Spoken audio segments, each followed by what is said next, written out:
Hey, Rock Movers. I cannot wait to introduce you to Season 4's guest.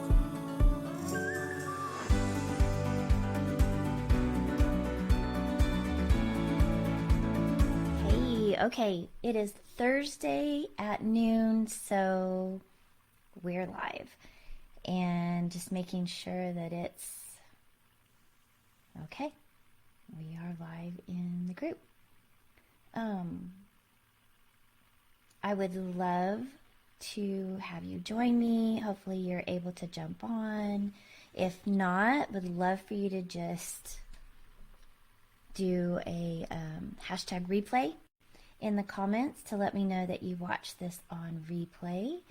And if there's a better time of day for you, that would be great for you to jump on, and I'm making sure that I can see the comments. So okay, so if there's a better time, if noon on Thursday Central Time isn't the best time for you, would love to have you just put that in the chat also, so that we can get a consensus of what the community wants, what's a great time for you, and be able to really so I can show up and help you. So today, and lately you've probably seen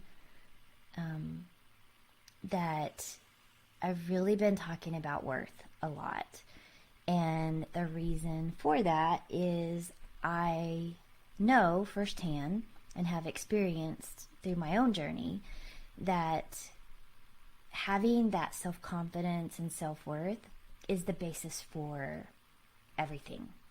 So not having it was the basis for my own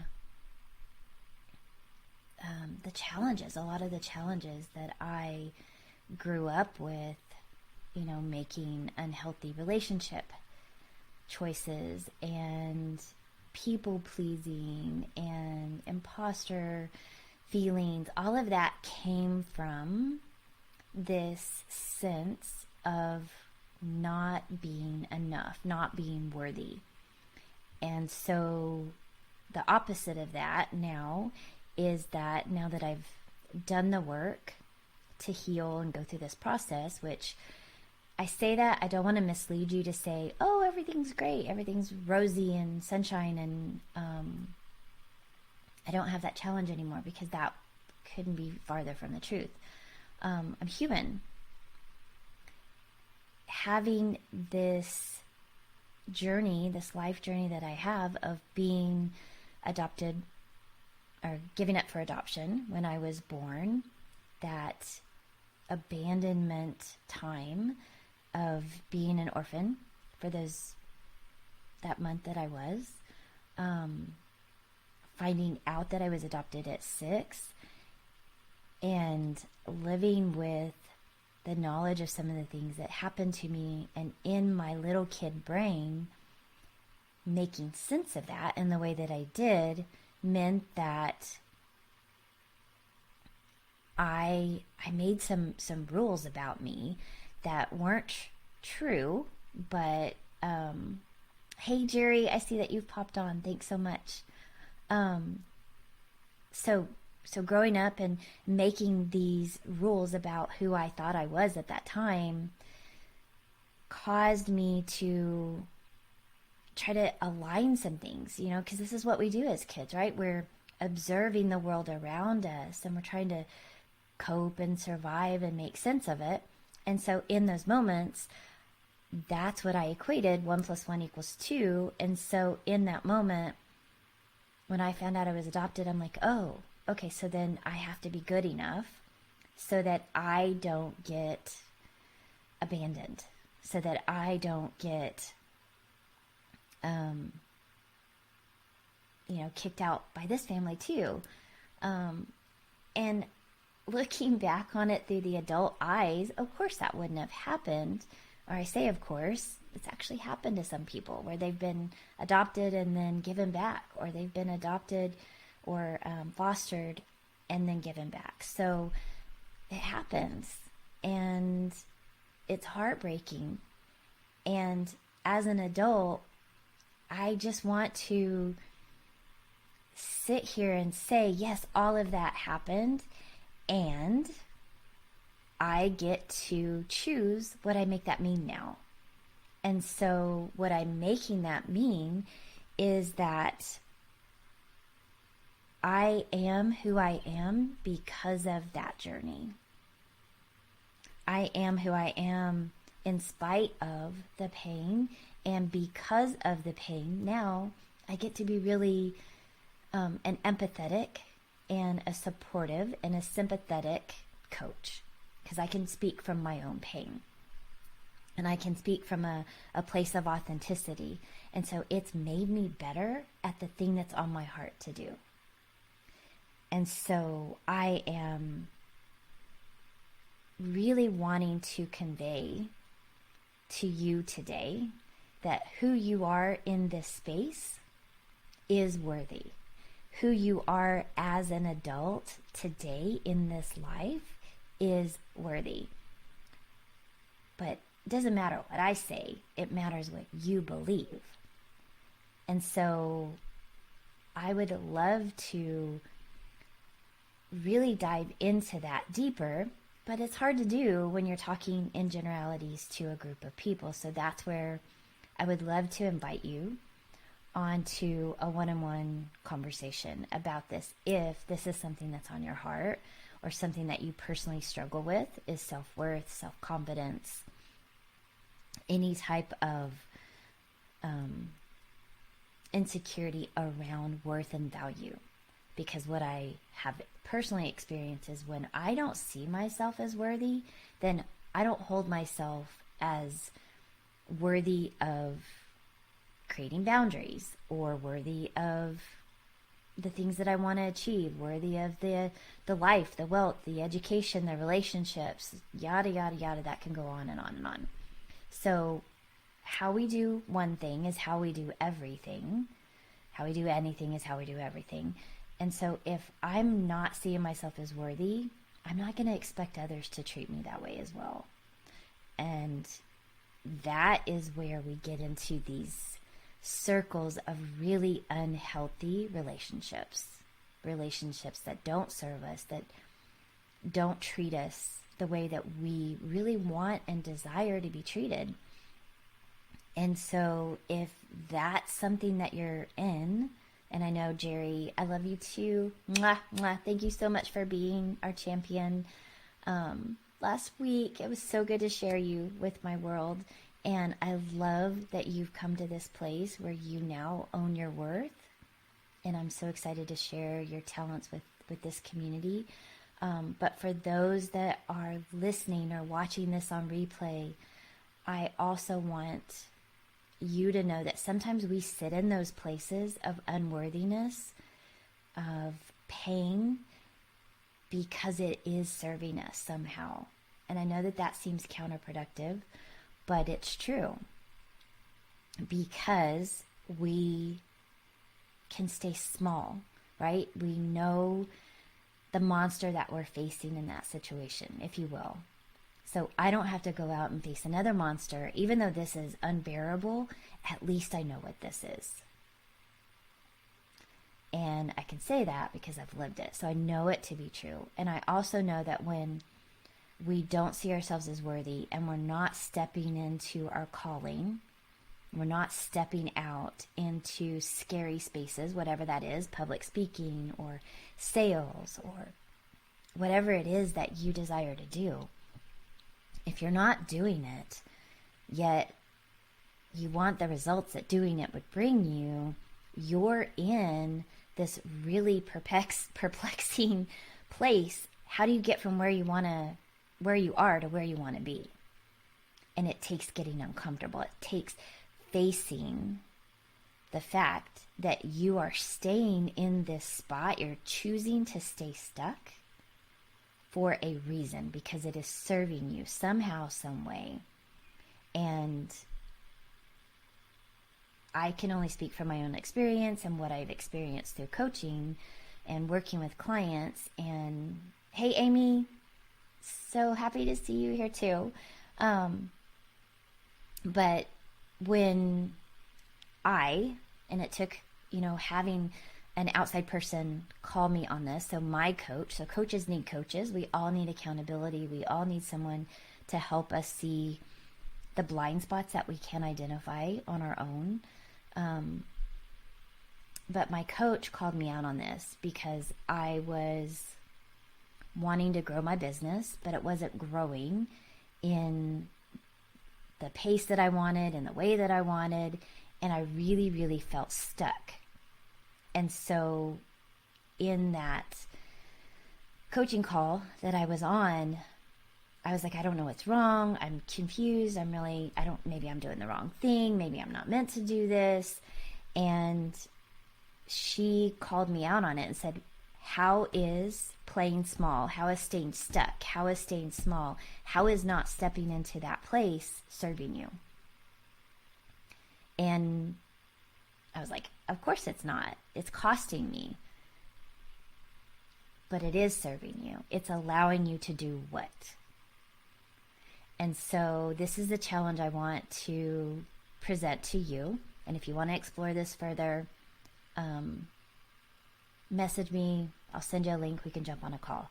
But when we don't step into those scary places, when we don't do the things that will get us the results we want, there's a reason. And my reason was by me not getting on social media, by me not speaking my truth, by me not saying things that some people may not like, or putting an offer out there to coach someone and having it turned down, I was protecting myself from being abandoned, from being rejected, from being told no, from being put into uncomfortable places where I could feel hurt again. So by not stepping into those spaces, I was staying safe. And was it serving me? Ultimately, yes. It was keeping me safe, and ultimately it was costing me everything. So if you're at a place where you're just like, I want so much more, but I'm not getting it, I want to challenge you with why. Why are you not relentlessly pursuing the things that you want to do? How is staying where you are right now truly serving you? What is it allowing you to do? Is it allowing you to hide? Is it allowing you to stay small? Is it allowing you to stay safe? It's almost always about fear. It's almost always about safety and protection. That's one of the 7 primal needs that we have as human, is safety and security. And so fear is the other side of that. But what if we saw it as, instead of fear, I'm afraid to do this, what if it was, I'm uncertain and I don't know how this is going to go, and it feels uncertain. Uncertainty is another need that we have. We need to have that sense of adventure. So if we saw it as an adventure rather than a fear, it allows us to step into that place differently. Maybe not as confident as we would like it to be, but definitely a way that is productive, is the best way I can say that. So if this is hitting home for you, I would love for you to say, yeah, that's me. Yeah, I get it. Give me some shout outs and love in the chat. Lizette, thank you so much for chiming on too, for jumping in and watching. There's so many things that we do that are self-sabotaging, and it could be completely unintentional. It could be things that are something that, we don't even want it to happen, but we do it anyway. So, it's like, oh my gosh, I think it's Paul. I do the things that I don't want to do, and I don't do the things I want to. You know, in the Bible that he says we are human, so we're going to do things that don't make any sense. We're going to self-sabotage at times if we allow it to happen. And so the gift that I want you to come away with today is that you have a choice. There's a lot of things in this world that happen outside of our control, but you have a choice about this. So today I want to give you a worthiness exercise that you can do. And so on a piece of paper, I want you to, not that one because it has stuff on it, but take a piece of paper, and on this paper at the top, I want you to write, I am worthy. Okay, so just super simple, notebook paper, anybody can do this. Fold it in half, and on the left side of the paper, I want you to, or on one side, I want you to write all the ways that you feel worthy, all the things that make you feel worthy, all the people in your life that make you feel worthy, all of the actions that you take, the clothes that you wear, the things that you drive, the things that you eat, the places you go, all of the things that you can think of that make you feel worthy. Write it down. On the opposite side of the paper, you know where I'm going with this, right? I want you to write down all of the things that make you feel unworthy. So if you're an accountant, consider this your checks and balances. This is your balance sheet, right? Positives on the left, negatives on the right. What takes away from your feeling that I am worthy? So that could be a relationship. That could be something that you do to yourself when you get in self-sabotage mode. Maybe when you don't follow your own commitments, like you made a commitment to go to the gym and maybe you're not doing that now.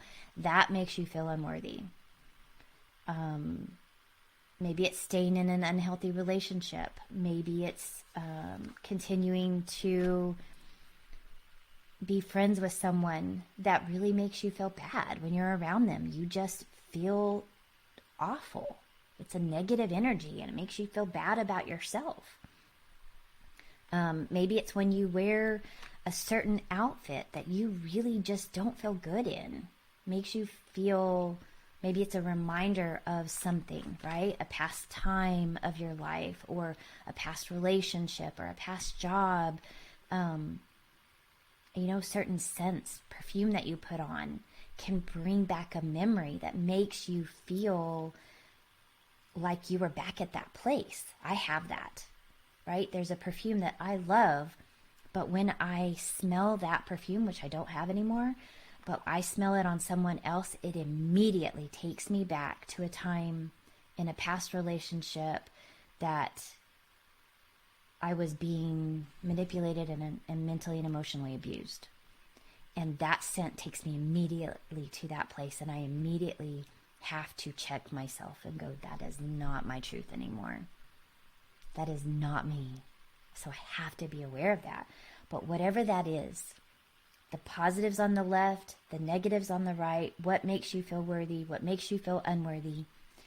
And then I want you to sit with this and begin to identify what can you do about the things that make you feel unworthy. Can you begin taking action on those to get them out of your life? Can you begin to walk away from relationships? Can you not choose not to be around those people? Can you break cords of those emotional ties with those people? Throw away the food that isn't making you feel worthy. If there's something in your life that you're tolerating, maybe you have a purse that just, when you carry this purse, it feels cheap. It makes you feel like you're not valuable. Throw it away. Don't use it. You know, I have things that I bought that when I wear them, I feel like $1,000,000. And I love wearing those outfits. I also have outfits, I put them on and they make me feel frumpy. And I don't wear those anymore. I've actually donated most of those. I have one that's still very comfortable that I refuse to give up, but it doesn't make me feel great. So I wear it on my bad days. Just full disclosure. But do this exercise. I would love to hear your feedback if you've done it, because once you've got all of your positives, how can you be intentional about those relationships, intentional about those things? Just the awareness of, when I do this, I feel beautiful, I feel worthy, I feel capable, I feel wealthy, I feel abundant. What words come up when you think about this left side of the paper? And at the same time, I want you to really be aware of the right side of this sheet, because this is the action part of this activity, is how can you begin to eliminate the things on the right side of the sheet? The people, the places, the things, the relationships, the mindset. Maybe it's the words that you say to yourself when you get frustrated on a project. Our words are so powerful. And if you're saying to yourself, well, that was stupid, why did you do that? That will make you feel bad. You'll feel stupid. So it could be the words that you're saying to yourself, or that you're allowing someone else to say to you, a boss, a coworker, a child, a partner, a spouse. Really take inventory of those things. And this may be a sheet that you carry around with you, or notes that you can take on your phone in your note system. To begin, when something happens, write it down. This is something that makes me feel bad, unworthy, unvaluable, insecure, and write it on this sheet. And then begin to identify, what are the actions you can take? Do I need to speak up? Do I need to eliminate this? Do I need to take action? Is this anything I can control? Because it could be a parental relationship that maybe you can't take control of, or maybe you don't want to at this time. You're not at a place where you're ready to sever that. Whatever it is, I just want to give you the support. If there is something that you need support with, I want you to know that I'm here. Reach out to me. We will set a call, and I'm here with you to walk through this. So would love your feedback, either privately or in the group, about this worthiness activity, and would love for you to take action on this, because I want you to feel the most worthy, the most abundant, the most blessed and best life that you've ever had. You deserve that. And if no one else has told you this, maybe in a very long time, if you've been on my calls, my podcast, watched my videos, you've heard it, but I'm going to say it again. You are worthy, you are valuable, and you are loved, and you are necessary. So please do this activity. Please let me know. And know that you always have a place here in this community and in my world. And I love you. I hope you have a fabulous day, a fabulous weekend. Please share this group with anyone you feel like this would be a blessing for, and reach out if there's anything that I can do for you. Much love to my champions. Have a fabulous weekend.